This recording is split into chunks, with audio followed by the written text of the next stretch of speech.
Good morning po mga idol, si Tabak Farmer po. Kumuha tayo ng panglaga para mayroon tayong makain kamuting kahoy. Yan, grabe ang laman.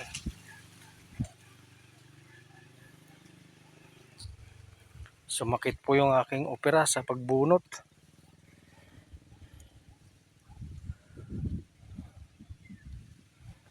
Kaya ito lang ang aking binunot dahil napakahirap.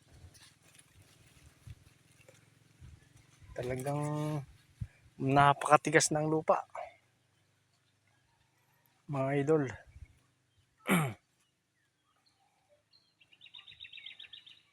Kaya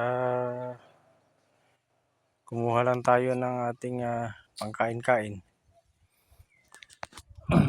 Yan. Si Tabak Farmer po. Bye-bye.